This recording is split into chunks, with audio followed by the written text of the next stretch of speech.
और इसी तरह से हम आपके ही मुद्दों पे बात करेंगे, क्योंकि हम आप हैं, आप हम हैं। हम लोग भी जाति की राजनीति में विश्वास करते थे, धर्म की राजनीति में विश्वास करते थे, इलाके की राजनीति में विश्वास करते थे। लेकिन जेएनयू ने आकर के बताया कि नहीं, राजनीति का उद्देश्य उससे थोड़ा बड़ा है, उससे ज़्यादा महान है। दुनिया भर में जब तक यह फॉल्टी रिप्रेजेंटेटिव सिस्टम है, तब तक मुझे नहीं लगता कोई भारी सुधार आने वाला है। हालाँकि आजकल ये प्रचलन में है कि हुँ। कुछ लोग ही सब कुछ डिसाइड कर लेते हैं, ऐसा नहीं होना चाहिए। घोड़ा और घास दोनों को एक तरह की आज़ादी मिलेगी, घास जितना बढ़ सके, घोड़ा जितना खा सके। जहाँ पे सिविल सोसाइटी मजबूत रही है, जहाँ जनता को सच में डेवलपमेंट दिया गया है, उनका विकास हुआ है। तो उन्होंने कहा कि क्या किए तुम? बोला फर्स्ट डिवीज़न से पास किए। तो बाबू साहब ने कहा कि तो उससे क्या हो जाए? लो, तेल लो और थोड़ा मालिश करो। तो अभी जो ज्योग्राफिकल एक विभाग का जो रिप्रेजेंटेशन हो रहा है, उसके मुकाबले आप फर्ज़ कीजिए कि आप सोशल ग्रुप को रिप्रेजेंट कर रहे हैं। तो बोले तुम भूखे हो, तो तुम्हारे अंदर वो फीलिंग है भूख वाली, मुझे उल्टी आ रही है, तुम नहीं समझोगे मुझे क्या फील हो रहा है। तो मैं कह रहा हूँ कि अगर पॉलिटिक्स को खत्म करना शुरू करेंगे, पॉलिटिक्स में, ब्यूरोक्रेसी में, तो एक बहुत हद तक जो है उसमें सुधार हो सकता है। अगर हम नेता ढंग के नहीं चुनेंगे, हाँ। तो इन समस्याओं से कौन लड़ेगा? तो नेता भी क्या कमोडिटी हो गए हैं, जो आज इधर, कल उधर, परसों उधर, तरसों उधर जा रहे हैं? कि भाई इस देश का जो समंदर है, इस देश की जो नदियाँ हैं, इस देश के मिट्टी के अंदर के जो खनिज है, इस देश की जो हवा है, इस देश के जो पहाड़ हैं, जंगल हैं, उस पे किसका स्वामित्व होगा? लेकिन ये रीडिस्ट्रीब्यूशन का तो एक सिस्टम डिबेट आना चाहिए मेरे ख्याल से, मुझे लग रहा है। ये रेंट सीकर्स का देश बन गया है, जो रेंट एक्सट्रैक्ट करते हैं लोगों से। लेकिन उसपे जो आरोप लग रहा है, तो मुझे लग रहा है अच्छा आरोप लग रहा है। हाँ। रीडिस्ट्रीब्यूशन की बात होनी चाहिए, अभी हाई टाइम है। ये जो लोग कहते हैं ना कि गुप्त मतदान है, अरे मतदान तो गुप्त है, लेकिन मतदान के बारे में चर्चा गुप्त मत कीजिए आप। नमस्कार दोस्तों, स्वागत है आपका समुद्र मंथन के आज के एपिसोड में। मैं हूं आपका होस्ट, दोस्त और गोस्ट प्रोफेसर बृहस्पति। आपके स्क्रीन के बाईं तरफ की परछाई और आपके स्क्रीन के दाहिने तरफ दो परछाइयां दिख रही होंगी। जो सबसे दाहिने तरफ हैं उनसे आप परिचित हैं, प्रोफेसर शुक्राचार्य। और मेरे साथ आज एक उनके बाईं तरफ की जो परछाई है, वो बहुत खास मेहमान आज जुड़े हैं हमारे साथ। गौतम साहब, आप दोनों का बहुत बहुत स्वागत है। आचार्य, आप 2 हफ्ते से गायब थे। कहीं पाताल लोक में चुनाव प्रचार में तो नहीं लगे हुए थे? नहीं, पाताल लोक में तो चुनाव नहीं हो रहे हैं खास अभी इस समय, लेकिन अभी धरती लोक पे गर्मजोशी जोशी का माहौल है, चुनाव जी, का माहौल है। जी। और ये सब मेरे ही शिष्य हैं। ये एक्चुअली सारे नेता असुर हैं। ये किसी ने किसी को बताया नहीं होगा, ये राज मैं आज खोल रहा हूँ। अच्छा। ये सारे मायावी लोग हैं। इनके पास मायावी शक्तियाँ, ये लोगों को बेवकूफ बनाते हैं। ये जो भोले-भाले मानव है ना, इन्हें बेवकूफ बनाते हैं, इन्हें सपने दिखाते हैं और इनका शोषण करने के लिए ये सत्ता में आ जाते हैं। और मेरे असुर असुर शिष्य, चाहे वो किसी भी पार्टी के हों, सारे पार्टी के वो लोग मेरे ही हैं। तो मैं उनकी ट्रेनिंग के लिए गया था। क्या बात है! कि ज़्यादा कायदे से झूठ बोल सकें वो, कायदे झूठ बोल सके, कायदे से ठग सकें लोग। ठग सके, बेवकूफ बना सके, ताकि हम इन मानवों का शोषण करते रहें और असुरी शक्तियाँ फिर से ताकतवर हो सकें। बहुत अच्छे, बहुत अच्छे। बहुत अच्छा काम करके आए आप। और मुझे लगता है कि चुनाव में कोई जीते, कोई हारे, लेकिन आपके ही शिष्य जीतेंगे और आपका जो चाह रहे हैं, वो कायम रहेगा आगे फिर भी। बिल्कुल, हम तो रूप बदलने में माहिर हैं। बहुत सही, बहुत सही। मैं अपने दर्शकों को बताता चलूँ कि गौतम साहब जो हैं वो जेएनयू के विद्यार्थी रहे हैं, जहांगीर नेशनल यूनिवर्सिटी। अगर आपको ध्यान ना हो तो उसका full form Jahangir national university है आज के दिनांक में। और ये स्टूडेंट पॉलिटिक्स में काफ़ी एक्टिव रहे हैं। उसके बाद इन्होंने अपनी पीएचडी वहाँ से कंप्लीट की। उसके बाद पत्रकारिता में भी काफ़ी समय जुड़े रहे हैं और चुनाव को कवर किया है, चुनाव से जुड़े हुए हैं। तो सर, बहुत-बहुत स्वागत है आपका। चुनाव की बात हो रही है, देश में चुनाव चल रहे हैं।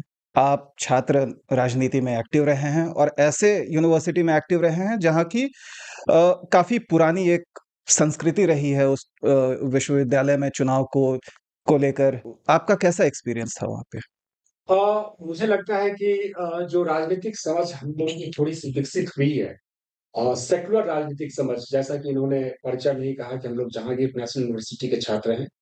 उस हिसाब से कि जो सेक्युलर राजनीति की एक समझ विकसित हुई है, वह जेएनयू में ही विकसित हुई है। जेएनयू से पहले हम लोग भी जाति की राजनीति में विश्वास करते थे, धर्म की राजनीति में विश्वास करते थे, इलाके की राजनीति में विश्वास करते थे। लेकिन जेएनयू ने आकर के बताया कि नहीं, राजनीति का उद्देश्य उससे थोड़ा बड़ा है, उससे ज़्यादा महान है।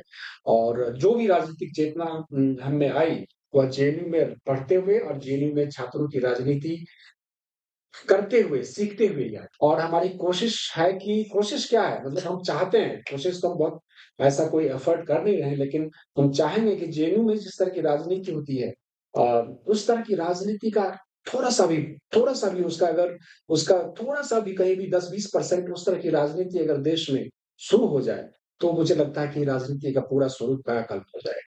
तो सर आपने कहा कि जेएनयू में छात्रों की जो राजनीति होती है, वहाँ से काफ़ी कुछ सीखने को मिल सकता है। ऐसा क्या है वहाँ पे? हाँ, ये एक बड़ा थोड़ा गूढ़ सवाल है, क्योंकि इस पे बहुत चर्चा हुई नहीं है हुँ, और मैं आपको ये बताऊँ कि ये चर्चा कहीं नहीं मिलेगी, कोई एकेडमिक बहस नहीं हुई है। जी। लेकिन जो अनुभव है, जो देखा है मैंने और जो थोड़ा-सा एनालाइज़ किया एनालिटिकल बीइंग जो मैंने थोड़ा-सा देखा है, जेएनयू में इस पे हम बाद में आएँगे, लेकिन जेएनयू का आप देखिए कि जेएनयू का रिप्रेजेंटेशन कैसा रिप्रेजेंटेशन?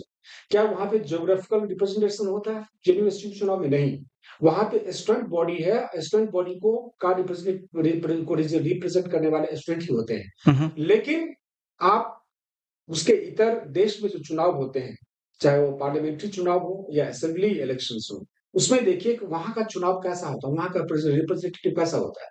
वह एक एरिया का रिप्रेजेंटेटिव होता है। अब एक मनुष्य, एक व्यक्ति किसी एक भूभाग का एक ज्योग्राफिकल एरिया का रिप्रेजेंटेटिव कैसे बन सकता है, ये मेरी समझ में नहीं आ रहा हुँ, है। हुँ। ये मेरी समझ से बिल्कुल बाहर की बात है। हालाँकि दुनिया भर में यही रिप्रेजेंटेटिव मॉडल प्रैक्टिस किया जाता है जी, और इसमें क्या-क्या खामियाँ इस पे हम बाद में आएँगे। जी। लेकिन मुझे लगता है कि इसी मामले में मुझे लगता है सबसे पहले तो यही हम बात करें कि जो रिप्रेजेंटेशन होता है जेएनयू में, छात्र संघ में जो चुन के आते हैं, वो छात्रों के नुमाइंदे होते हैं। बिल्कुल, बिल्कुल। लेकिन हमारे पार्लियामेंट्री डेमोक्रेसी में जो लोग चुन के आते हैं, मैं एक मज़दूर हूँ, तो मेरा जो चुनने वाला जो मेरा जनप्रतिनिधि मज़दूर हो ज़रूरी नहीं है।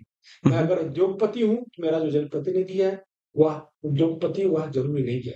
मुझे लगता है उसकी बहुत बड़ी कमी है यहाँ रिप्रेजेंटेशन। अगर आप कैसे मेरा तो रिप्रेजेंटेशन ही नहीं है पार्लियामेंट में, तो मेरा आप चाहते रिप्रेजेंटेशन हैं ही नहीं है असेंबली इलेक्शन में। जी। तो गौतम साहब आप चाहते हैं कि जो मज़दूर हैं उनका रिप्रेजेंटेशन, उनका प्रतिनिधित्व एक मज़दूर करे।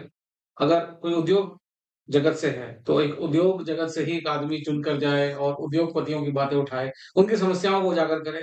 बिल्कुल, मैं इधर ही आपका ध्यान आकृष्ट करना जो आप चाहता हूँ। दर्शकों को बताना चाह रहे हैं कि हमारे कुछ जो मेरे असुर शिष्य हैं, जो कुछ जगह केरल से चुनाव लड़ लेते हैं, वो हैं उत्तर भारत के। हुँ, हुँ। कुछ पश्चिम भारत के हैं, तो पूरब चले जाते हैं। वो गंगा किनारे चुनाव लड़ रहे हैं जाके। कुछ बड़े-बड़े फ़िल्म कलाकार हैं, फ़िल्म जगत के कलाकार हैं, वो अचानक से कोई कॉन्स्टिट्यूएंसी ढूँढ लेते हैं, वहाँ पहुँच जाते हैं। उनसे सवाल पूछो तो उनको पता नहीं कि यहाँ की समस्याएँ क्या हैं। फिर वो बोलते हैं यहाँ की समस्याएँ वही होंगी, सड़क, पानी, बिजली, नौकरी, महँगाई, ये सब देख लेंगे हमारे चुनने के बाद हम सब सॉल्व कर देंगे, हमें चुन तो लीजिए पहले। फिर वो गायब हो जाते हैं। फिर उनसे सवाल पूछो तो आपने क्या किया पिछले 10 सालों में? तो बोलते हैं मेरा काम लोगों से मिलना नहीं है, मेरा काम है पॉलिसी बनाना लोकसभा में बैठ के। तो लोग ये नेता भी कन्फ्यूज़्ड हैं और ये लोग भी कन्फ्यूज़्ड हैं। प्रिसाइज़ली मेरा यही कहना है। अब आप देखिए कि ये शब्द जो है रिप्रेजेंटेशन कहाँ से आया? ये शब्द एस्थेटिक्स का शब्द हुँ, हुँ। है, आर्ट्स एंड एस्थेटिक्स का शब्द। सबसे पहले मतलब जब मनुष्य कंदराओं में रहता था, तब भी वह जो उसको चित्र बनाता था। तो वो चित्र बनाता था, तो हिरन का चित्र बनाता था, कुत्ते का चित्र बनाया, लोगों ने देखा है उसको। तो कुत्ते का बहुत साफ चित्र ना बना पाया हो, लेकिन वो चित्र देख के आपको पता चल जाता है कि अच्छा ये कुत्ते का चित्र है हुँ, या हिरन का चित्र है। हुँ। तो उस ये कोई भी चित्र, कोई भी रेखांकन जो है सो किसी चित्र जो है सो अपने आप में किसी पशु का या पक्षी का या मनुष्य का एक रिप्रेजेंटेशन हो सकता हुँ, हुँ। है। तो ये शब्द वहाँ से आया है। अब उसके बाद हमारी फ़ोटोग्राफ हमारा आइडेंटिटी कार्ड है। हमारा आइडेंटिटी कार्ड में हम क्या लगाते हैं? हुँ, हम अपनी आइडेंटिटी तस्वीर कार्ड में लगा तो अपनी तस्वीर लगाते जी, हैं, अपनी जी, तस्वीर। जी। वो हम रिप्रेज़ेंट कर रहे हैं। हम कहीं भी जाएँगे, हम नहीं भी रहेंगे तो हमारा वो आधार कार्ड देख लेता है कोई आदमी। हुँ, अच्छा ये इनका आधार कार्ड है क्योंकि इनकी फ़ोटो लगी है हुँ, इसमें। हुँ, तो हुँ। वो रिप्रेज़ेंटेशन है। ओके। अब ये टर्म रिप्रेज़ेंटेशन वहाँ से टहल के कहाँ आ रहा है? लीगल जो जूरी ब जो कानून व्यवस्था में कानून जहाँ पे शास्त्र है जी, उसमें ये कि जी। भई ज़रूरी नहीं है कि हम अपना रिप्रेज़ेंटेशन मैं खुद ही करूँ। मेरा रिप्रेज़ेंटेशन मेरा वकील भी कर सकता है। हुँ, हुँ। तो ये भी आगे ठीक है कि हमारा जो इंटरेस्ट है उसको कौन रिप्रेज़ेंट करेगा? मेरा वकील करेगा। ये और डेमोक्रेसी के कोर्ट रूल में से पहले की बात है। और कोर्ट में वकील ऐसे बोलते भी हैं कि माय लॉर्ड आई प्रिसाइज़ली तो वो ये वह ये नहीं वो बोलते जो हैं कि वो ऑन माय बे जी। यस वो जो डिफेंडेंट है या कंप्लेनेंट है, उसको रिप्रेज़ेंट कर रहा है वो। जी। उसके सारे इंटरेस्ट को रिप्रेज़ेंट कर रहा है। अब यहाँ तक तो बात ठीक है। अब जब हमारे पास में जब डेमोक्रेसी नहीं थी, तब यहाँ पे जो है सो कुलीन तंत्र रहा होगा, राजतंत्र रहा होगा, एरिस्टोक्रेसी नहीं हुँ, है। हुँ। एरिस्टोक्रेसी में राजा जो है सो रिप्रेजेंट करता था प्रजा को, ध्यान जी, दीजिएगा। जी। क्योंकि राजा ही used to own the entire land हाँ, and he used to own the entire people. हाँ, सो एक राजा दूसरे राज्य जा रहा है तो कह रहा है कि मैं हूँ रिप्रेजेंटेटिव, मैं रिप्रेजेंट कर रहा हूँ हाँ, उसको। हाँ, वो भी ठीक है हाँ, क्योंकि आप ओन कर रहे हैं। हाँ, but in a democracy where you are not the owner, हाँ। he can you become a representative of particular my constituency, my birthplace। Darbhanga से एक आदमी कैसे उस पूरे क्षेत्र को रिप्रेजेंट कर पाएगा? इसको और मैं तोड़ के समझाता हूं कि हाँ, ये फर्ज कीजिए कि साउथ मुंबई की कंस्टिट्यूंसी है जहां पे 7, 8, 10 लाख जो है करीब एकदम झुग्गियों में रहने वाले लोग रह रहे हैं हुँ, हुँ, और मुकेश अंबानी भी रहे हैं। हुँ, हुँ। क्या यह संभव है? दिमाग से सोच के देखिए कि कोई एक व्यक्ति मुकेश अंबानी के भी इंटरेस्ट को रिप्रेजेंट कर ले और वो 10 लाख जो मजदूर उनके जो भी झुग्गी में थे एस्पिरेशंस उनको भी को, एस्पिरेशन उनके भी इंटरेस्ट ये को सिस्टम बहुत बिल्कुल। फ्लॉडी सिस्टम है। ये सिस्टम तो और जब तक ये सिस्टम है और दुनिया भर में है, इसीलिए दुनिया भर में जब तक यह फॉल्टी रिप्रेजेंटेटिव सिस्टम है तब तक मुझे लगता है कोई भारी सुधार आने वाला है। तब तक वो जो सर्वस्व दयाल सक्सेना की पंक्ति है ना कि यहाँ पे घोड़ा और घास दोनों को एक तरह की आजादी मिलेगी, घास जितना बढ़ सके, घोड़ा जितना खा सके। अरे वाह! आचार्य शुक्राचार्य, ये बताइए कि ये डेमोक्रेसी वर्ड जो है, ये तो काफ़ी पुराना है और मुझे अगर मैं गलत नहीं हूँ तो ये ग्रीक जो यूनान के लोग थे, वहाँ से निकल के आया है। जी, बिल्कुल आप सही कह रहे हैं। ये जो डेमोक्रेसी है जैसे गौतम साहब ने कहा कि रिप्रेजेंटेटिव डेमोक्रेसी की ये बात कर रहे हैं, हुँ, प्रतिनिधित्व की बात कर रहे हैं, हुँ, प्रतिनिधि की बात कर रहे हैं। हुँ, तो ये हमेशा से ऐसा नहीं था। हुँ, पहले तो आपको पता है कि इतना बड़ा इतनी बड़ी जनसंख्या भी नहीं होती हुँ, थी, हुँ, मतलब लोग भी कम थे। हुँ। सिर्फ यूनान नहीं है, ये हमारे वेदों में भी संसद, गण और समिति। समिति की बात की गई है। जी। तो जगह-जगह पे एक्सपेरिमेंट्स हो रहे थे, क्योंकि जो भी चीज़ आज हम देख रहे हैं, हुँ, चाहे ये माइक हो, ये हुँ। पंखा हो, ये सोफ़ा हो, एक दिन में नहीं बना है। एक्सपेरिमेंट करते-करते इंसान डेवलप करते-करते यहाँ तक पहुँचा है। जी, जी। तो डेमोक्रेसी भी एक एक्सपेरिमेंटेशन के फॉर्म में अभी तक भी चल रहा है। हुँ, हुँ, ये कोई फाइनल फॉर्म नहीं है। हुँ, हुँ, जैसे उन्होंने कहा कि रिप्रेजेंटेटिव डेमोक्रेसी के फ्लॉज़ हैं, ये हुँ, कमियाँ हैं। हुँ, कमियों पे अभी मैं नहीं जा रहा हूँ, लेकिन शुरुआत कैसे भी हम लोग डिस्कस कर सकते हैं। हुँ, शुरू में आपको जैसे पता है कि हम सब एक कबीले में रहते थे, तो कबीले का एक सरदार होता था। हुँ, बट वो बाय बर्थ नहीं होता। हुँ। चुनने जाते थे कि भाई ये सबसे वीर आदमी है, ये सबसे अधिक मतलब जंगल में शिकार कर मतलब सकता शिकार है। कर सकता शौर्य है, दिखाया है, शौर्य ये दिखाया लोगों है, को तो भाई एक इसको साथ हाँ, लोगों को लीड कर सकता है, एक साथ बाँध के ये रख कर सकता सकता है। है, तो वहाँ से उसको लीडर बना दिया। जी। फिर वो अकेला तो डिसाइड नहीं कर सकता है कि भाई हम आज किस दिशा में शिकार करने जाएँ। हुँ, तो उसने एक मीटिंग बुलाई लोगों की। फिर मीटिंग में डिसाइड हुआ हम इधर जाएँगे। हुँ, अच्छा रहना कहाँ है, रिहाइश का एरिया हमेशा पानी के आस-पास होना चाहिए। हुँ, ये डिसीजन भी कलेक्टिवली लिया जाता था। एक आदमी डिसाइड नहीं करता। जैसे ये कह रहे हैं, एक ही आदमी डिसाइड कर लेगा सबके लिए, ये पॉसिबल नहीं होता। हालाँकि आजकल ये प्रचलन में है कि हुँ, कुछ लोग ही सब कुछ डिसाइड कर लेते हैं, ऐसा हुँ, नहीं होना चाहिए। हुँ। तो ऐसा शुरू हुआ। ऐसा ही कुछ ग्रीस में शुरू हुआ। अच्छा। ग्रीस ये जो डेमोक्रेसी वर्ड है, ये ग्रीक वर्ड है, डेमो और क्राटिया मिलके। डेमो यानी कि डेमोस यानी कि पीपल, क्राटिया यानी पीपल्स रूल। हुँ, तो वहाँ से ये डेमोक्रासिया आया हुँ। और ये कुछ 500-600 बीसी के आसपास शुरू हुआ अच्छा। और 200 साल तक रहा। ये एथेंस, स्पार्टा जितने भी ग्रीक सिटीज़ थे, ग्रीक सिटी स्टेट्स थे, हुँ, वहाँ पर ये एक्सपेरिमेंट चला। हुँ। वहाँ पर भी शुरुआत में जब ये हुआ, तो सबको वोटिंग राइट नहीं था। वहाँ पे डायरेक्ट डेमोक्रेसी चल रही थी। जी, इसी के पैरेलल में रोम में रिप्रेजेंटेटिव डेमोक्रेसी चल रही थी। जी। रोम में जो सर कह रहे हैं रिप्रेजेंटेटिव डेमोक्रेसी थी और ग्रीस में डायरेक्ट डेमोक्रेसी थी। हुँ, डायरेक्ट हुँ, डेमोक्रेसी और रिप्रेजेंटेटिव डेमोक्रेसी में फ़र्क है। डायरेक्ट डेमोक्रेसी में पूरी सभा इकट्ठा होती है और सब लोग फिर अपना मत देते हैं। हुँ। बट रिप्रेजेंटेटिव में क्या होता है हम किसी को चुन के आगे भेजते हैं। तो रोम में एक सीनेट होता था जहाँ पे चुन के लोग जाते थे। सीनेट डिसाइड करती थी चीज़ों के बारे में। तो डायरेक्ट डेमोक्रेसी में, रिप्रेजेंटेटिव डेमोक्रेसी में तब काम चल जा रहा था कि लोग कम थे। हुँ, हुँ। अगर बहुत ज़्यादा दिक्कतें आती तो विद्रोह हो जाता, तख्ता पलट हो जाता था। लेकिन राइट टू अब रिकॉल भी होता था, आप हाँ, कोई नीति आपकी पसंद नहीं आई है तो मैंने जाकर के आपको रिकॉल कर दिया है। तो हमारा जो रिप्रेजेंटेशन प्रतिनिधि गया हुआ है, हाँ। वो ऑफ़िस से निकल गया। फिर ये पुराने समय में होता रहा। लेकिन फिर क्या हुआ कि समय के साथ लोग हमेशा एक जैसे नहीं रहते हैं। कभी ना कभी बहुत शक्तिशाली पुरुष आते हैं, आपको पता है। महिलाएँ भी आती हैं, होता हो। तो जब शक्तिशाली पुरुष आते हैं तो सिस्टम को चैलेंज करते हैं और ये दोनों सिस्टम ढह गए। हुँ, हुँ, रोम में भी ढह गया, ग्रीस में भी ढह गया। हुँ, फिर कुछ दिनों बाद ये छोटे-मोटे जगह लगा एक्सपेरिमेंट होता रहा, चाहे भारत में होता रहा, चाहे यूरोप में होता रहा। मध्यकालीन यूरोप में फिर वेनिस और फ्लोरेंस ये सब बड़े शहर थे जहाँ पे ट्रेड और बिज़नेस हो रहा था, जगह-जगह से सब माल आ रहा था, सिल्क रूट पे थे ये लोग। जी, जी। यहाँ पर भी डेमोक्रेसी एक एक काउंसिल था जो ट्रेडिंग काउंसिल था जो डिसाइड करता था सिटी स्टेट के अफेयर्स में। तो ये छोटे लेवल पे चल रहा था हुँ, हुँ, प्रैक्टिकली। हुँ, हुँ। फिर इंग्लैंड में काफ़ी ज़्यादा मॉडर्न पार्लियामेंट्री डेमोक्रेसी की जो अगर नींव रखी गई है, तो इंग्लैंड में रखी हुँ, गई। हुँ। इंग्लैंड में ही पार्लियामेंट का एक रूपरेखा तैयार हुआ। ये 17वीं शताब्दी की बात रही है। हाँ, 16वीं, 17वीं की बात 17वीं है। जी, इंग्लैंड ने काफ़ी कंट्रीब्यूशन दिया, जी। तो वहाँ पर भी ये सब दिक्कतें आई, राजा ने कॉमन लोगों को भी एंट्री दी, हुँ, लेजिस्लेशंस में और उनकी बात रखने का मौका दिया उनको। पहले सिर्फ नोबल कुलीन वर्ग के लोग ही हाँ, इसमें जाते थे। हाँ। कुलीन वर्ग के लोग ही मतलब डिसीजन लेते थे। इन्होंने कहा कि राजा और चंद कुलीन लोग ही डिसाइड करते थे क्योंकि रिप्रेजेंटेशन। वही वही ओन करते थे, हाँ, वो सारी तो संपत्ति कुलीन जो वर्ग है भी वो राजा के अधीन था, जी, फिर उसको भी इसका राइट दे दिया जी, जाता था जी, कि आप भी कुछ बोल लीजिए। जी, तो ये चंद परिवार के लोग ही होते थे जो जी, डिसीजन लेते थे। जी। बाद में क्या हुआ कि इंग्लैंड में थोड़ा कॉमन लोगों को भी मौका मिलने लगा, कुछ गाँव से लोग जाने लगे। इंग्लैंड में पार्लियामेंट्री डेमोक्रेसी शुरू हुई। इसके बाद जो हुआ 2 बहुत बड़ी घटनाएँ हुई, हुँ, वो 18वीं सदी में हुआ, हुँ, 18th सेंचुरी में। हुँ, पहला तो अमेरिकन वॉर ऑफ इंडिपेंडेंस हुआ, हुँ। 1776। 76 इसी शताब्दी में कुछ सालों बाद 1789 में फ्रांस में क्रांति होती है। तो वहाँ पर क्या होता है, वहाँ के राजा को वहाँ की जनता खाना माँगती है, महँगाई से मुक्ति माँगती है। राजा-रानी उनका मज़ाक उड़ाते हैं। वो ब्रेड माँगते हैं, तो रानी कहती है, "आप केक क्यों नहीं खाते हो?" हाँ, लेकिन ये गलत तोहमत है उनके रानी के ऊपर, उन्होंने कभी नहीं कहा था। हालाँकि हालात ऐसे थे, बिल्कुल। ऐसे थे हालात, जी, तो वहाँ पे जनता उठ खड़ी होती है और राजा को मार देती है। हाँ, उसके बाद फिर से वहाँ पे राजतंत्र आ गया, लेकिन उससे कई सारी चीज़ें निकल कर आईं, जैसे कि लिबर्टी, हुँ, इक्वालिटी, फ्रेटर्निटी। लिबर्टी यानी कि फ्रीडम, हुँ। हुँ? इक्वालिटी यानी कि सब समानता और फ्रेटर्निटी यानी ब्रदरहुड। सब लोग भाईचारा। भाईचारा, जी, एक साथ हैं, जी। कोई ऊपर-नीचे नहीं है।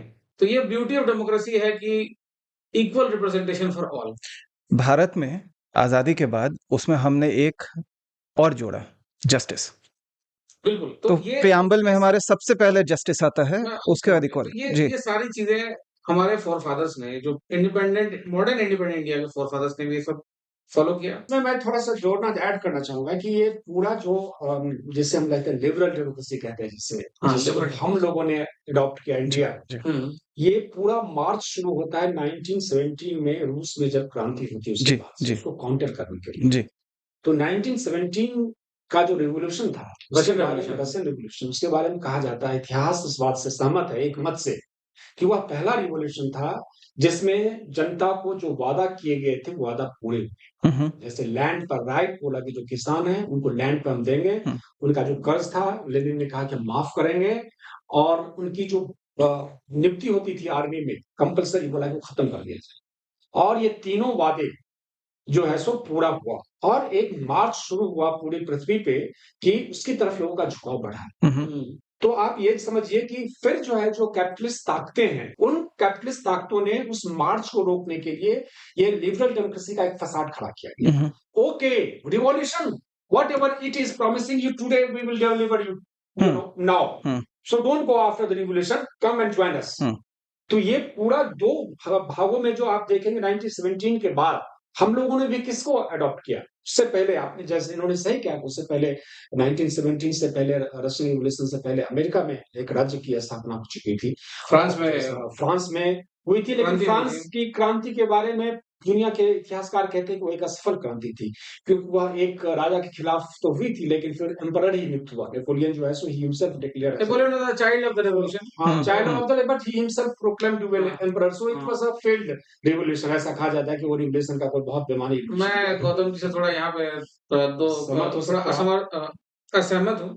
नेपोलियन को तो क्रिटिसाइज़ कर रहे हैं, हाँ, लेकिन रशियन रिवॉल्यूशन में जो नकली नेता निकल कर आए हैं, चाहे चाहे वो स्टालिन उससे हो, भी मैं चाहे आऊँगा। निकिता क्रुश्चेव हो, ये सारे कम्युनिस्ट फर्जी एकदम नेता जो थे, एकदम एकदम जिन्होंने वादे तो किए बल्कि और क्रूर फिर थे हाँ, और तानाशाह थे और खूनी भी थे। मैं भी ये कह रहा हूँ। इसके हाँ, बावजूद भी कह रहा हूँ। जी, जी, लेकिन मैं कह रहा हूँ कि आज सिस्टम डेमोक्रेसी इवॉल्व होना शुरू होता है उसके बाद से मुझे को लगा कि नहीं, जनता अपनी ज़रूरतों के हिसाब से पहली बार जो है सो जो नेशन स्टेट का या राजा के प्रति जो एक दैवीय संबंध था जनता का, डिवाइन उस राइट नहीं, एक दैवीय संबंध का दावा करते थे जी। जो राजा के, मैं जो हूँ सो मैं प्रजा भी हूँ हाँ। और प्रजा जो है सो मैं ही हूँ। हाँ। उसको डेमोलिश किया, बोला कुछ नहीं होता है, सब अपने सेल्फ इंटरेस्ट से परिचालित होते हैं। और जब इसको लोगों ने पढ़ा, सुना, जाना तो लगा कि नहीं, अब लोगों के इंटरेस्ट की बात करो। तो वहां से जो लिबरल डेमोक्रेसी है उसने जो है सो लोगों की इंटरेस्ट को एड्रेस करना शुरू किया।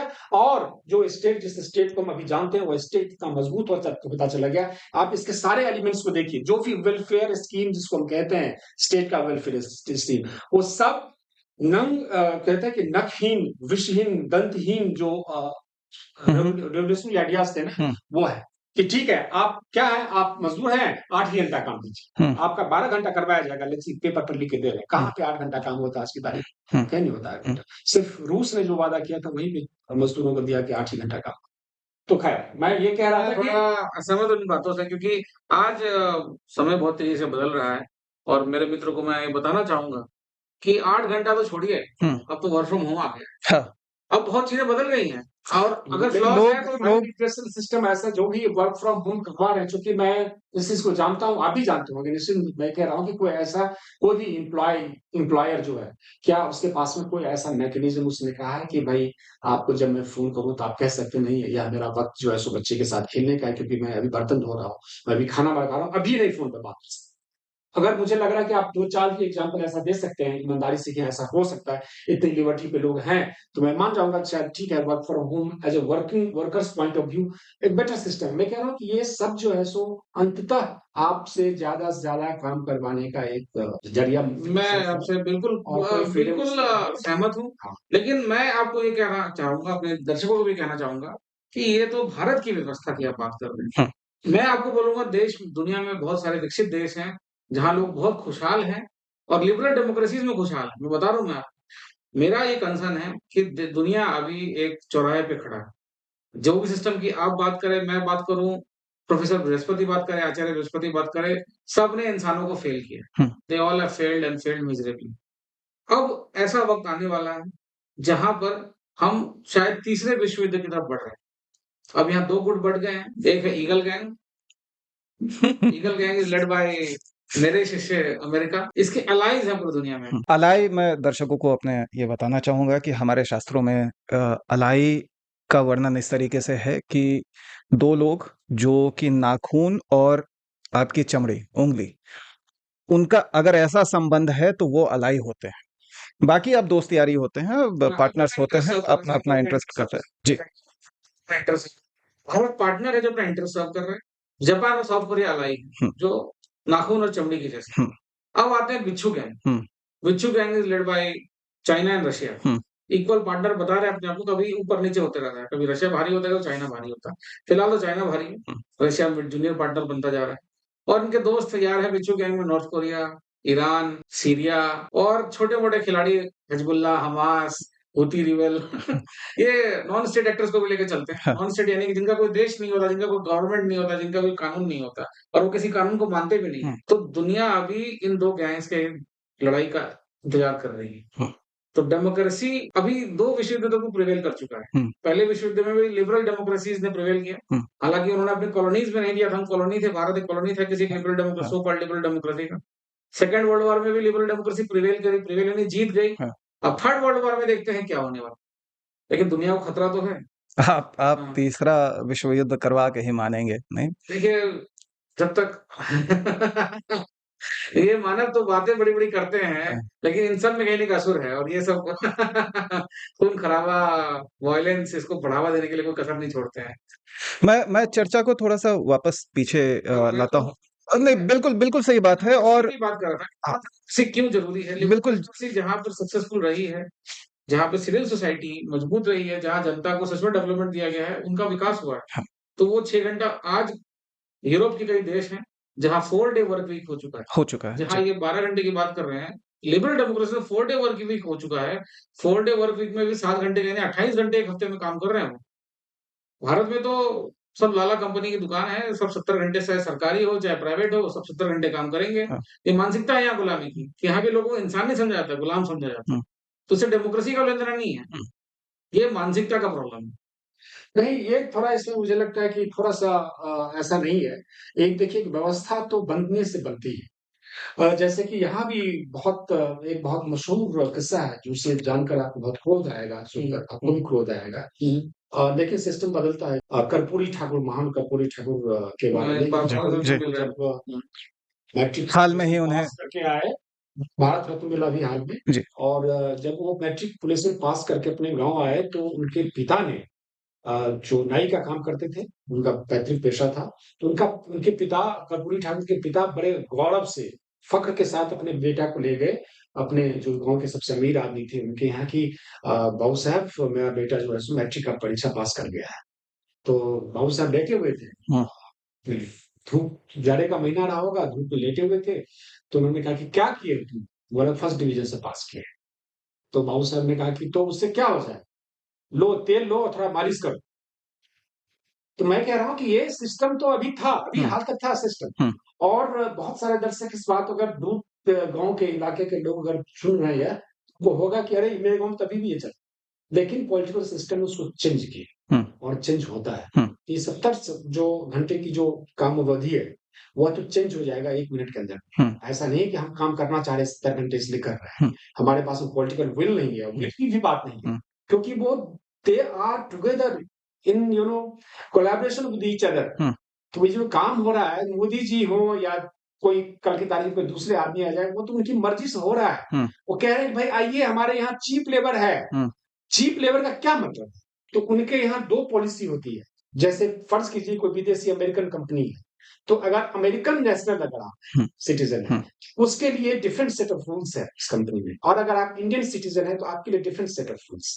तो ये आज़ादी किसने दी उसको कंपनी को? भारत सरकार ने दी हुँ, आज़ादी। हुँ, ठीक है, आप हमारे लोगों को इतना शोषण कर सकते हैं। हुँ, तो ऐसा नहीं कि हम शोषित होना चाहते, हमारी मजबूरी है कि मैं भी हमारे तो गौतम जी यही बोल रहा था कि जो विकसित देश हैं, उनके सिटीज़न्स के पास ज़्यादा राइट्स हैं। हुँ, वो भले लिबरल डेमोक्रेसी में हो, आप हुँ, कह रहे थे लिबरल डेमोक्रेसी एक फसाड है, यानी एक ड्रामा है, एक एक पर्दा है, लेकिन उस पर्दे के पीछे भी वो लोग खुशहाल और ज़्यादा अच्छे तरीके से जीवन जी रहे हैं।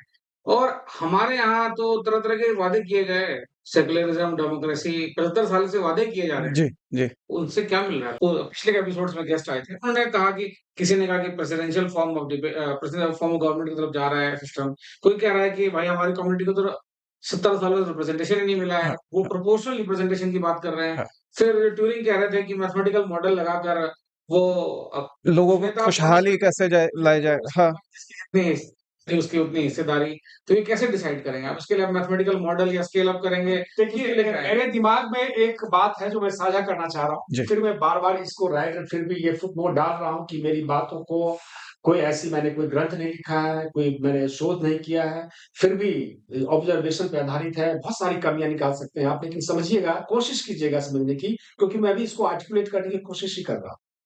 तो अभी जो ज्योग्राफिकल एक विभाग का जो रिप्रेजेंटेशन हो रहा है, उसके मुकाबले आप फर्ज़ कीजिए कि आप सोशल ग्रुप को रिप्रेजेंट कर रहे हैं।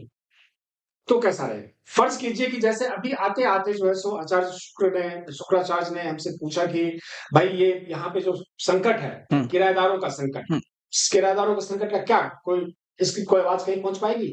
आज नोएडा चले जाइए, नोएडा में जो है सो करीब कितने 1 लाख से ज़्यादा घरों की रजिस्ट्री नहीं हो पाई है, हुँ, हुँ, क्योंकि वहाँ पे उसको रिप्रेज़ेंट करने वाला कोई नहीं हाँ, मैं दर्शकों को अब थोड़ा बताना चाहूँगा, ये वो बोल रहे हैं, मैंने एपिसोड के शुरू होने से पहले इनसे बोला था कि भाई किराया बहुत बढ़ गया है, किराया देना मुश्किल हो रहा है हाँ, आजकल। हाँ, हालाँकि मेरे पास काफ़ी सारे मणि और रत्न हैं, हाँ, जो मेरा शुरू शिष्य मुझे लाके देते रहते हैं, लेकिन मैं वो सब मारा सामान देना नहीं चाहता हूँ। तो फिर मैं दिखाता हूँ अपने आप गरीब और फ़कीर, जो झोला उठा के चलते रहता है। हाँ, तो हमको जैसे फ़कीर के लिए कैसे ये सब रहना मतलब सहज नहीं। हाँ, हाँ, आप डाल रहे हैं वोट यहाँ पे 100 दिल्ली में, हाँ, हाँ, लेकिन आपको रिप्रेज़ेंट करने वाला कोई नहीं है, हुँ, क्योंकि जिसको टिकट मिल रहा है, वो चाहे तो कोई यहाँ का जो भी जनसंख्या, चाहे जाट है या गुर्जर है, यहाँ का कोई है, पता नहीं। हाँ, वो किस आधार पे मिल रहा है, मुझे नहीं पता। हुँ, हुँ, लेकिन वो किसी एक ऐसे आदमी को दिया जा रहा है, जिसको लगता है, पॉलिटिकल पार्टी को लगता है कि ये बेहतर ढंग से रिप्रेज़ेंट कर पाएगा हुँ, इसको। ठीक है? अब मैं ये पूछ रहा हूँ कि भई, वो किसी सोशल ग्रुप को रिप्रेज़ेंट कर रहा है? हुँ, जनरली सारे उम्मीदवार जैसे आप नहीं कर रहा है। गौतम जी आप बोल रहे हैं सोशल ग्रुप आप कहिए, पूछिए मुझसे कि सोशल ग्रुप का मेरा क्या मतलब है? हुँ, कोई फिक्स सोशल ग्रुप मतलब 2, 4, 5 सोशल ग्रुप तो नहीं है। हुँ, अब मैं कह रहा हूँ कि मैं कह रहा हूँ कि ये इसको इस तरह से अगर देखा जाए कि फ़र्ज़ कीजिए कि मैं क्या हूँ? तो ये मुझे खुद तय करना पड़ेगा हुँ, कि am I a script writer? हुँ, मैं कौन-सा प्रोफ़ेशनल हूँ, मैं हुँ, पत्रकार हूँ हुँ। या मैं सोशल एक्टिविस्ट मैं हूँ बैंक में काम या करता मैं हूँ, बैंक मैं में काम हाँ, करता हूँ।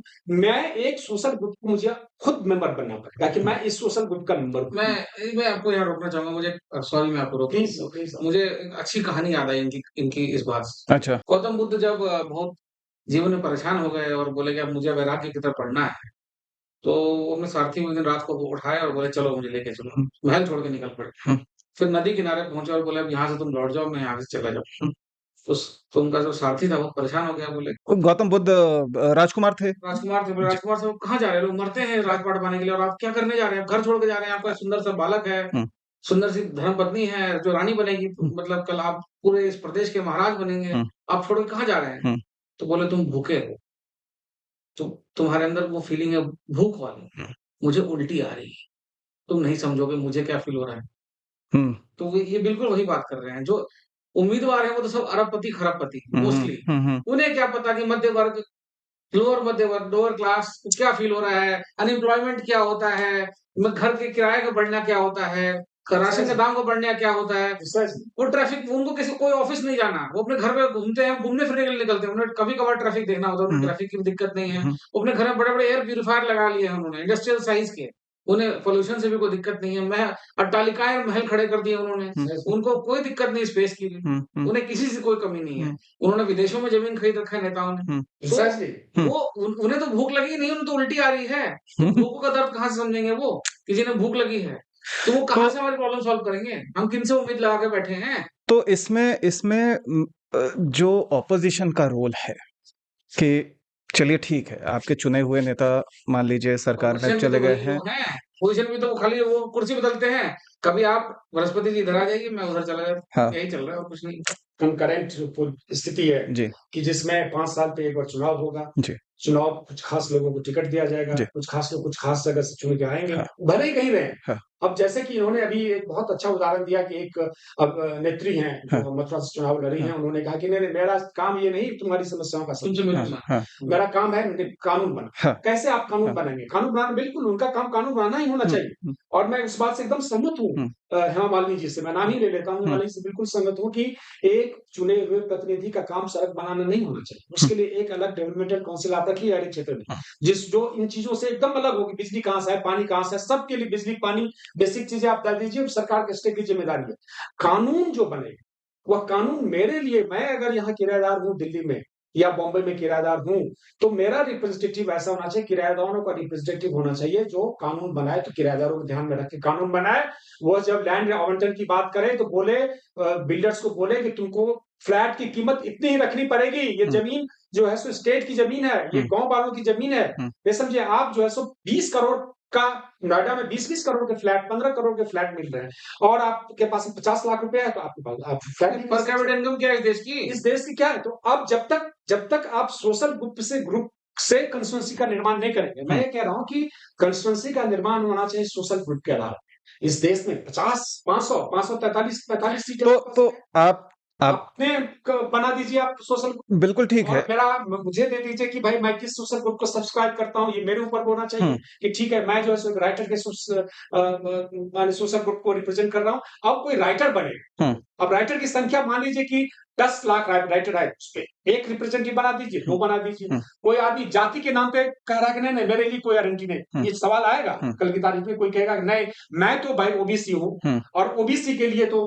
बड़ा भारी जो है सो हमारी बड़ी संख्या है, हुँ, हमें तो जो है सो अपना तो भाई ठीक है, आप ओबीसी का ही बना दीजिए, आप उसी सोशल ग्रुप को जो है सो आप सब्सक्राइब कीजिए। हुँ, फिर उस ग्रुप को जो फ़ायदा जाएगा उसी वही फ़ायदा आपको मिलेगा। हुँ। फिर आप ये नहीं होगा कि आप फ़ायदा उठा के नहीं, लगे नहीं तो कहीं से फिर अपने जाति का फ़ायदा ले लें हाँ, और इधर आकर के आप कहें कि हमें सस्ता घर भी मिल ये ऐसा नहीं हो सकता।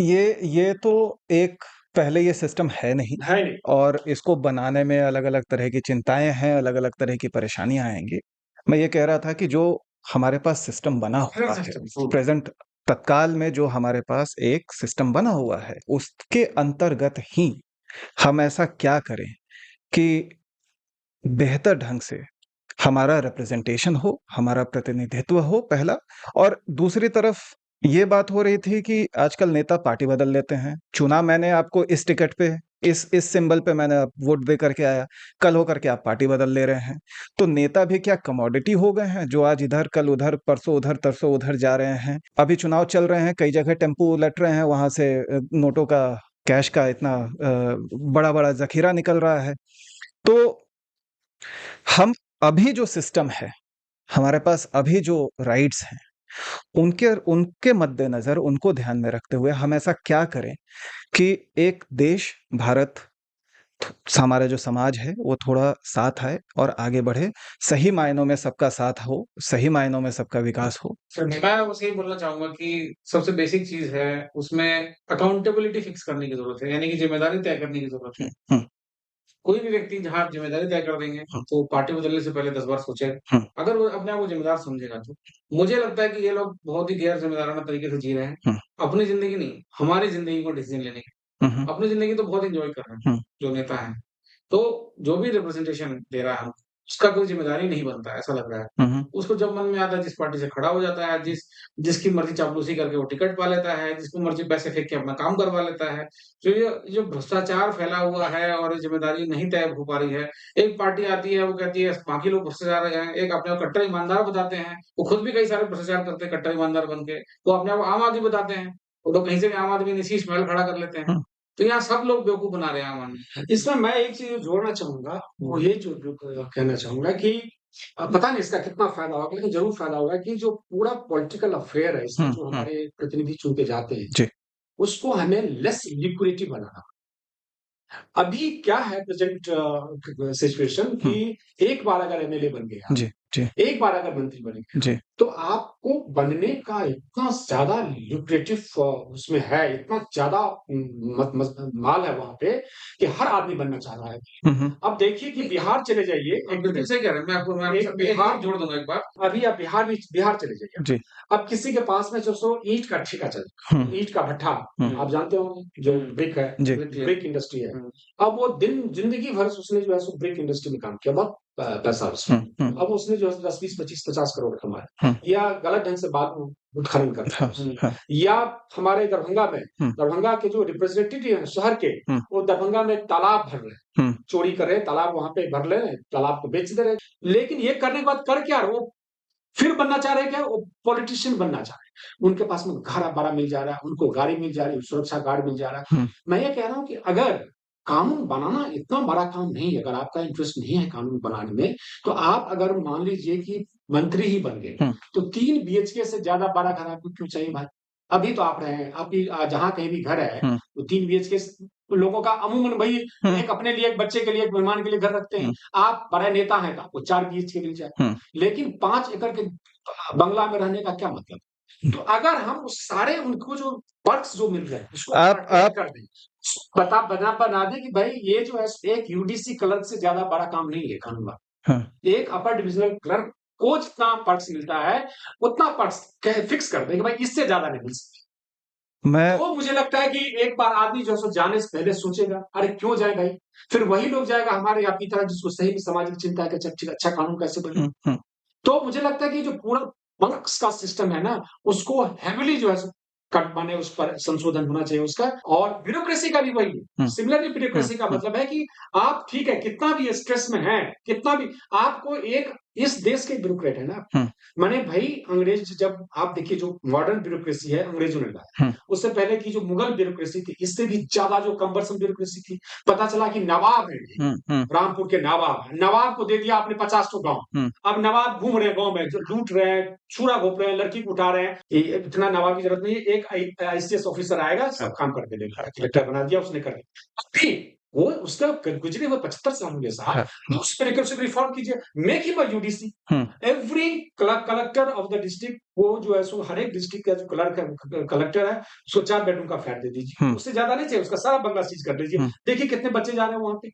उसको कोई आदमी आज तक देखिए कि ब्यूरोक्रेट पर कितने हमले होते हैं, उतना सुरक्षा गार्ड की जरूरत क्या है उसको? हुँ, उसको एक आदमी दे दीजिए, एक रसोइया रहेगा। मतलब मैं कह रहा हूँ कि अगर वो कर दिए, जैसे ही आपने पर्क्स कम कर देंगे आप, वैसे ही लोगों का जो है सो जो वेस्टेड इंटरेस्ट वाले लोग हैं, नहीं जाएँगे उसमें।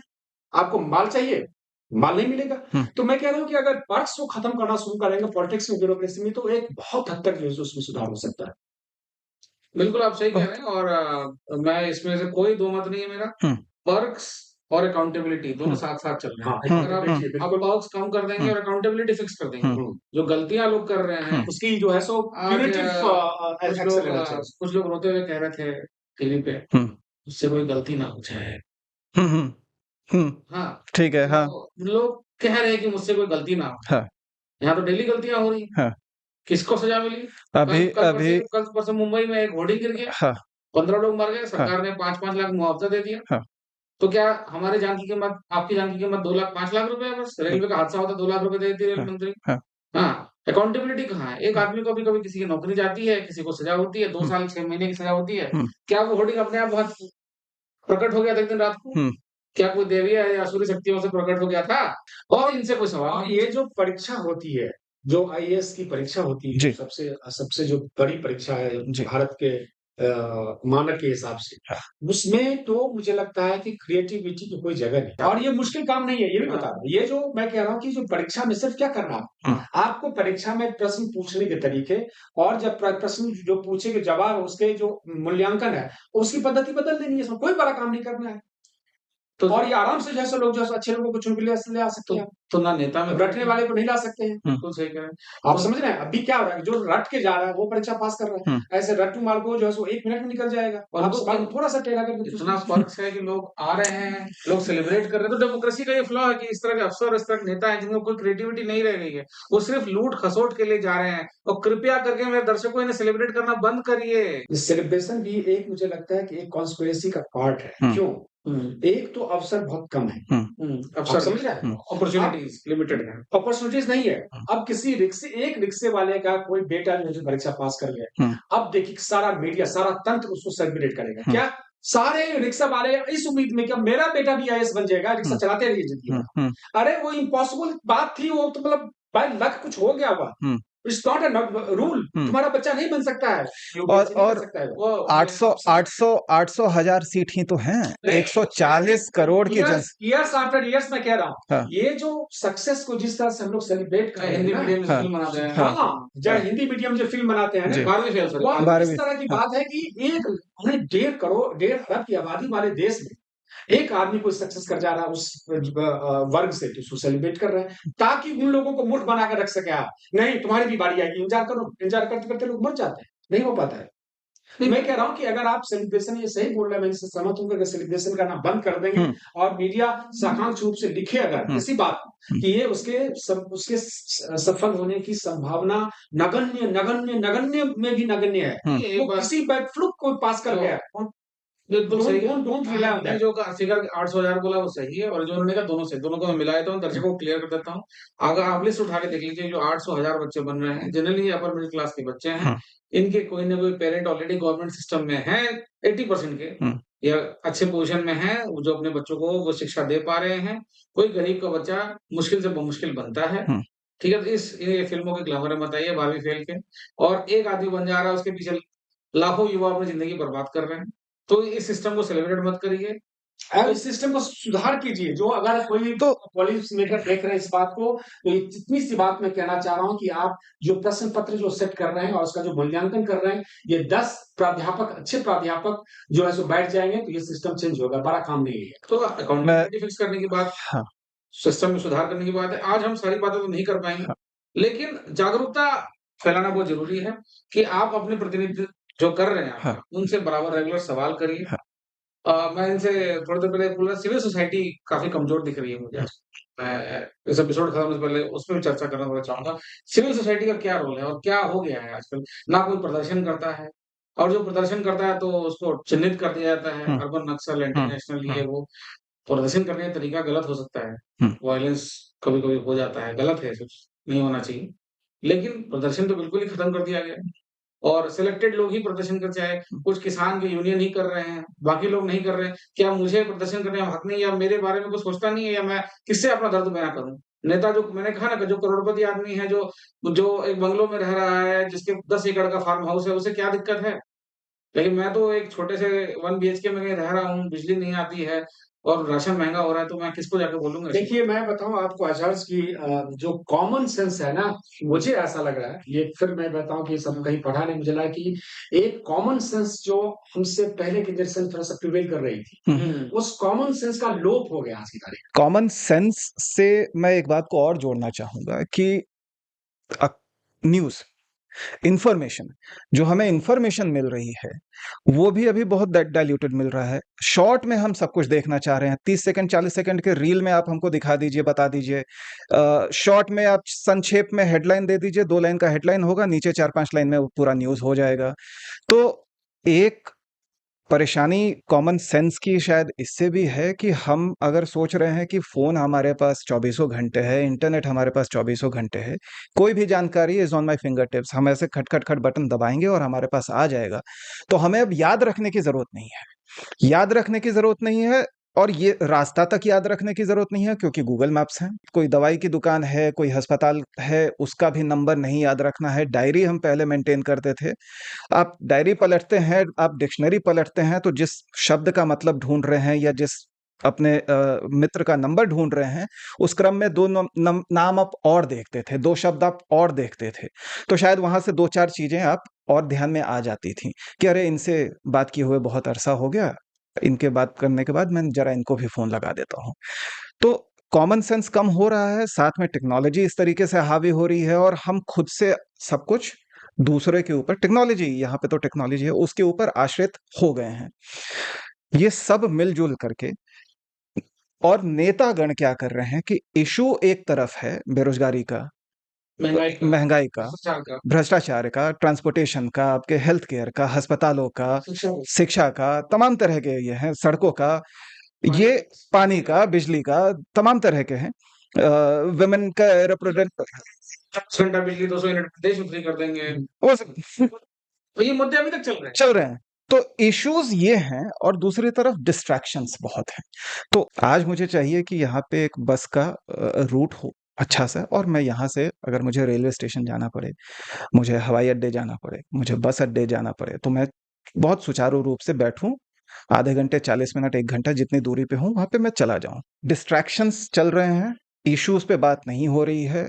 आर्टिकल 370 हमने चेंज कर दिया, आर्टिकल 370 हमने चेंज कर दिया, वो एक कह सकते हैं कि डिस्ट्रैक्शन है, उससे मेरे घर में क्या बदलाव आ गए, ये हमें सोचने की ज़रूरत है। तो डिस्ट्रैक्शंस, इश्यूज़, कॉमन सेंस और टेक्नोलॉजी जिसमें हमने खुद ही सुपुर्द कर दिया है, ये सब मिलकर के एक ऐसी खिचड़ी बन गई है, कॉकटेल बन गया है कि हम एक अलग मदहोशी में हैं और फिर एक नकली फ़ील गुड सा फैक्टर आ रहा है फील गुड कि फील एकदम भारत विकसित हो गया है, हम वॉर रुकवा दे रहे हैं जगह-जगह पे और हम लोग हमसे डर गए हैं। Fourth largest, fifth largest economy बन गए हैं, लेकिन मेरे जेब में पैसा आया है क्या? आपके जेब में पैसा आया है क्या? आपके नहीं, भारत बहुत अमीर देश हो जाएगा। हाँ, लेकिन क्या आम भारतीय बहुत खुश है? और खुश है तो वो क्या वो अपनी झूठी खुशी में ज़िंदगी जी रहा है? बिच्छू गैंग के जो नेता हैं, वो लिबरल डेमोक्रेसीज़ पे ये आरोप लगाते हैं, पुतिन साहब, हुँ, कि आपने अपने जनता को सोशल मीडिया और टेलीफ़ोन का स्मार्टफ़ोन का झुनझुना दे दिया है। हुँ। वो दिन-रात उस नकली खुशी में जी रहा है। उसे सच्चाई पता ही नहीं है। हाँ, और आपका जो मीडिया कंट्रोल्ड है, आप हम पे इल्ज़ाम लगाते हैं कि हम लोग ऑटोक्रेटिक कंट्रीज़ हैं और हमारे चुनाव आपके यहाँ चुनाव होकर भी आपका मीडिया कंट्रोल्ड है। आप सोशल मीडिया से चुना और चुनाव की बात की आपने तो राष्ट्रपति पुतिन, रशिया के जो राष्ट्रपति हैं पुतिन, उन्होंने अभी हाल ही में 1-2 दिन पहले 5वीं बार शपथ लिया है 6 साल 6 साल के लिए। तो पता ही है, चुनाव तो लगातार हो रहे हैं, 5वीं चाइना में भी चुनाव होते हैं, लेकिन एक बात तो तय है कि बिच्छू गैंग के देशों में चुनाव नहीं। हुँ, बिच्छू गैंग के देश ये कह रहे हैं कि लिबरल डेमोक्रेसीज़ में चुनाव तो होता है, लेकिन वो जैसे इन्होंने कहा ड्रामा है चुनाव का। फिर वही एलिट्स जो ऊपर ऊपरी वर्ग है, हुँ, वो देश समाज को कंट्रोल कर रहा है। हुँ, और टेक्नोलॉजी ने इसमें एक अलग एंगल जोड़ दिया है। हुँ। अब मासेस को कंट्रोल करना और आसान हो गया है क्योंकि उनको झुंझुना दे दिया है सोशल मीडिया, टिकटॉक, यूट्यूब का रील, इंस्टाग्राम का वीडियो देखिए, जहाँ रास्ता तो यहीं से निकलेगा। हुँ, दुनिया पहली बार हमेशा की तरह चूँकि हम लोग जिस दौर में हैं, इतना इंटीग्रेटेड कभी नहीं थी। हम्म, कहाँ क्या हो रहा है हम सब तुरंत रिएक्ट टाइम में पता चलता बिल्कुल है कि कहाँ क्या इसके चल रहा दो सारी है। तलवार उसी है। हिसाब से हमारे एस्पिरेशंस भी बढ़ रहे हैं। बिल्कुल। हम बाहर देख रहे हैं कि भाई अमेरिका के लोग कैसे जी रहे हैं, साउथ कोरिया के लोग, फर्स्ट वर्ल्ड के लोग हैं वो कैसे जी रहे हैं। बिल्कुल। तो हमारी भी एस्पिरेशन बढ़ रहा है और और यहाँ भी जो है सो एस्पिरेशन बढ़ेगा। और मैं बताऊं कि एक आपके यहाँ एक किताब रखी हुई है, वो किताब मैंने भी पढ़ी है, 21st lessons for 21st century. युval नोआ हरारी हरारी साहब ने जी। बहुत बढ़िया बात कही है कि अभी जो जो उनकी किताब है होमो डियस हिस्ट्री ऑफ टुमारो, उसमें जो बात है कॉन्सेप्ट है, मुझे लगता है उसी मुझे जो लग रहा है, जो ये मेरी बात है कि आने वाले समय में जो समय आ रहा है उसमें ये सारी चीजें जो बाकी जितनी भी माने बाउंड्रीज है ना, सेल्फ और अदर को डिस्टिंग्विश करने में सब ब्लर हो जाएगी। सिर्फ दो ही बात रहेगी, एक तो वे लोग रहेंगे जिनका संसाधन पे पूरा कब्जा है। समझिएगा गौर से कि एलन मस्क क्या करे।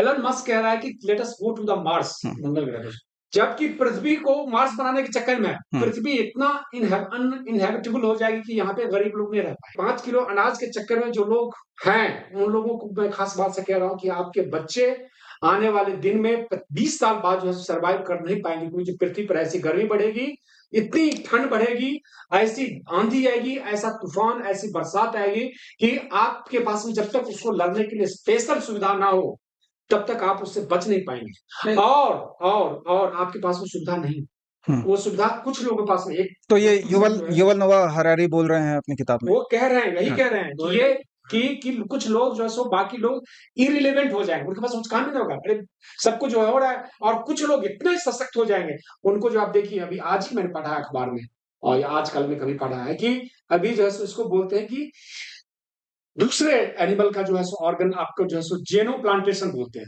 XENO plantation. तो जेनो प्लांटेशन पहले तो ऑर्गन प्लांटेशन होता है कि मैं अपना किडनी आपको दे सकता हूँ। जेनो प्लांटेशन ये होता है कि जैसे कि पिग का जो है सो किडनी हमारे अंदर में आ जाए, तो वो भी उस सक्सेसफुली पे हो रहा काम है, हो रहा है। सक्सेसफुली जी प्लांटेशन हो रहा जी है। तो बायोटेक्नोलॉजी में जो क्रांति आ रही है और जो AI में जो क्रांति आ रही है, ह्यूमैनिटी को उससे बहुत भारी खतरा है। ठीक है, जो कॉमन लोग हैं, जैसे हम लोग एक सामान्य प्रक्रिया से मनुष्य पैदा हुए, एक सही प्रक्रिया से लोग पैदा हुए मनुष्य हैं और एक समान प्रक्रिया से जी रहे हैं। ये हो सकता है कि मेरा जनरेशन जी जाए, हो सकता है 1-2 जनरेशन और जी जाए, लेकिन अगला 2-3 या 4 जनरेशन के बाद अगर इसी स्थिति को अगर बहुत ही क्रिएटिवली अगर इंटरव्यू नहीं किया गया, तो ये सामान्य इस परिस्थिति में जो रहने वाले लोग हैं उनके लिए रहना बहुत ही दुष्कर हो जाएगा पृथ्वी।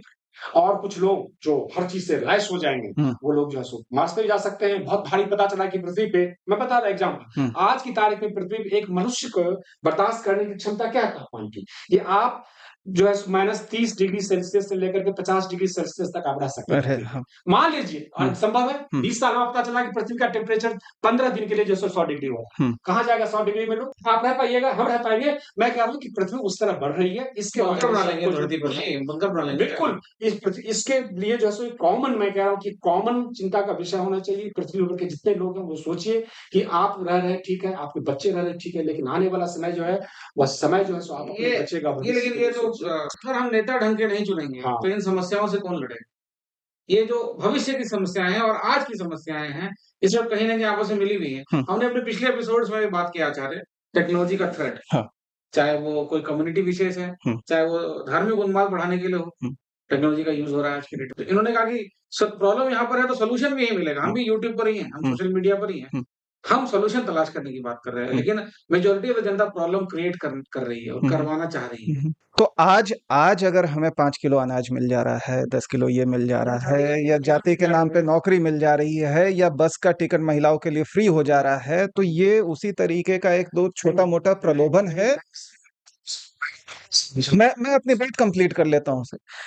मेरा मानना है, मेरी समझ ये कहती है कि हम इससे आगे बढ़ करके मांग रखें। हम बोले कि मुझे नहीं चाहिए बेसिक नेसेसिटी, आप हमारे समाज को, हमारी व्यवस्था को इस तरीके से बनाइए कि अस्पताल हो, शिक्षा हो, रोजगार हो, मुझे आपके ऊपर आश्रित ना होना पड़े। महिलाएं अगर नौकरी कर रही हैं, उद्योग हो, महिलाएं नौकरी कर रही हैं, वो बाहर जा रही हैं घर से, तो उनको घर देर हो रही है रात में लौटने में, तो सुरक्षा हो उनकी। तो मुझे स्टेट के ऊपर आश्रित होने की जरूरत नहीं है। इस तरीके के होर्डिंग्स मत लगवाइए जहां जो गिर जाए तो एक साथ 75 लोग दब जाएं उसके नीचे।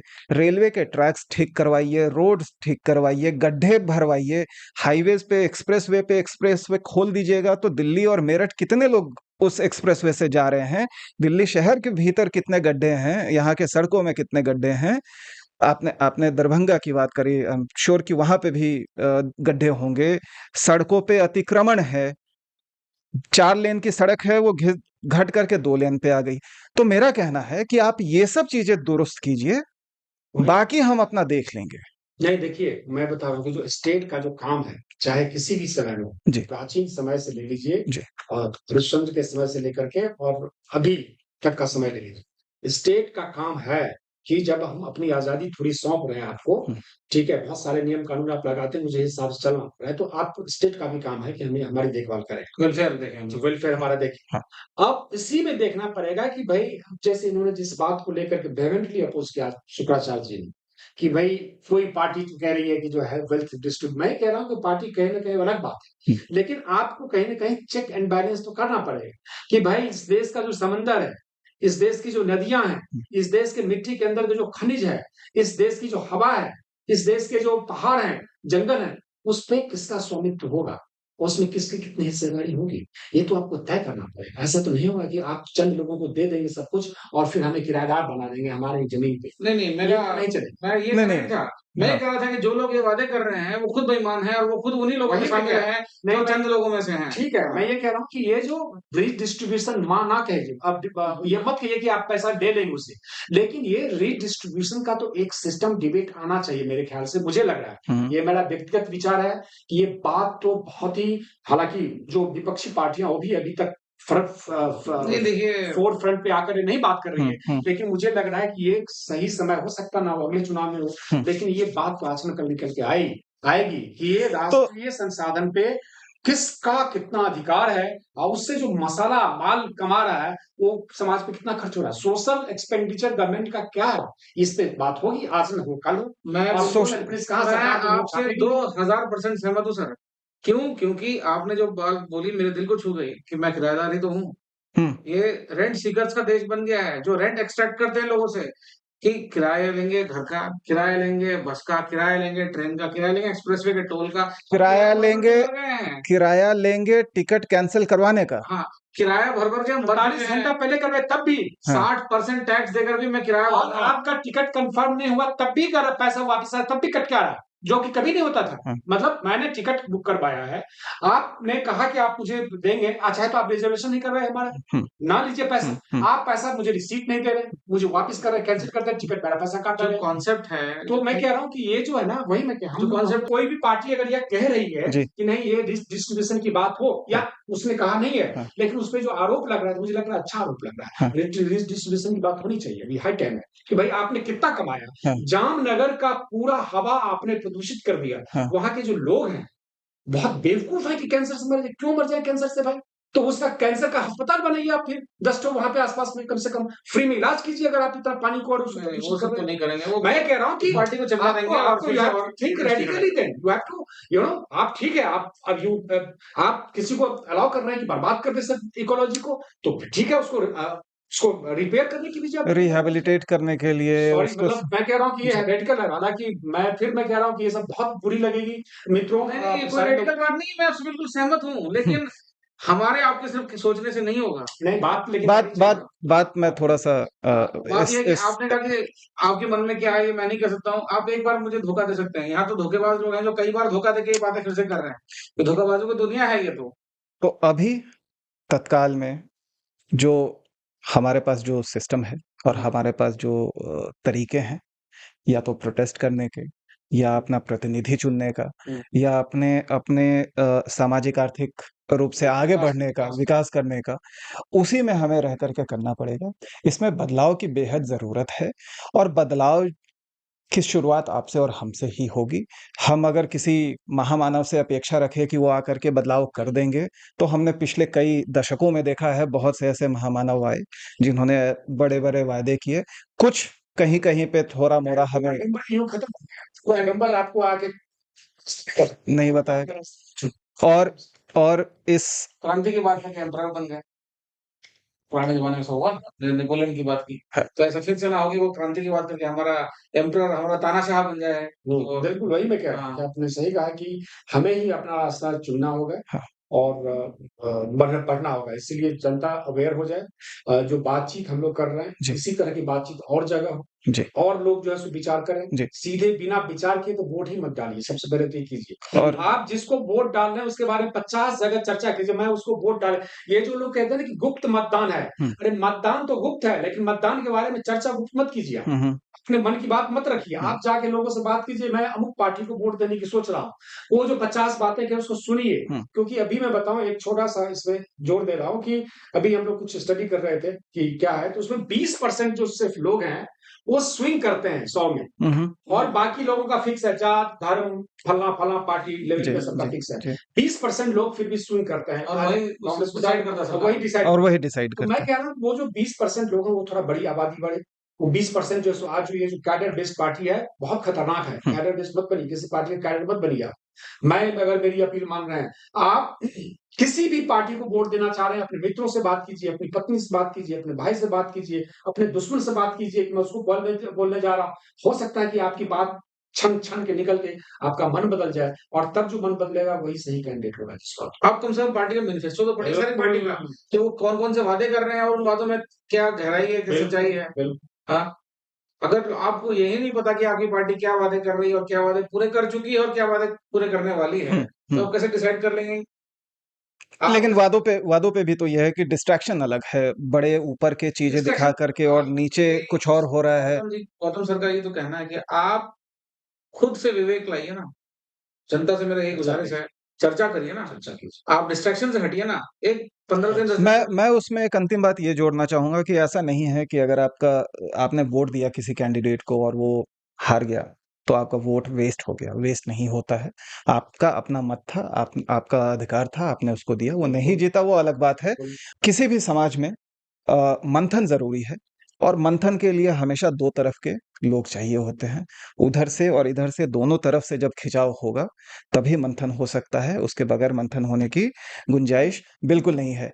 मेरी अपने दर्शकों से बिल्कुल गुज़ारिश है कि अगर आपने अभी तक आप जहाँ रह रहे हैं, वहाँ पे चुनाव नहीं हुए हैं, तो बाहर जाइए, वोट कीजिए, बड़े तादाद में, बड़े नंबर में अपने दोस्तों को, अपने चर्चा घर भी वालों कीजिए को वोट करने से पहले। वोट करने से पहले जैसा गौतम साहब ने कहा चर्चा कीजिए, बातें कीजिए अपने आस-पड़ोस के लोगों से, अपने दोस्तों परिवारजनों से। आप दोनों का बहुत-बहुत बहुत धन्यवाद। धन्यवाद। बात है जो ऐसे थोड़ी-सी कड़वी जो भी हो उसको वो करके इस पॉडकास्ट को देखिए ज़्यादा से ज़्यादा लोग और फॉरवर्ड भी कीजिए कुछ लोग इसको।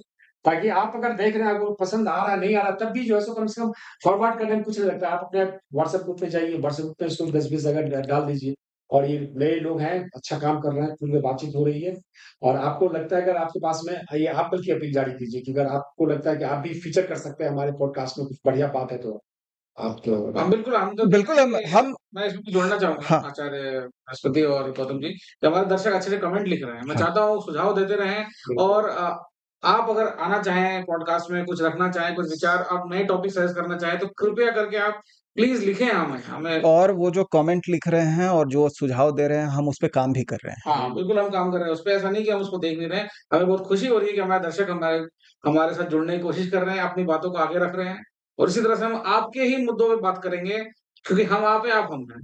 कोई अलग बिल्कुल, नहीं है, बिल्कुल। ठीक है? और इन जी। मायावी नेताओं को सँभाल के रखिए, इनसे सवाल पूछते रहिए, इन असुरों को पूछते रहिए।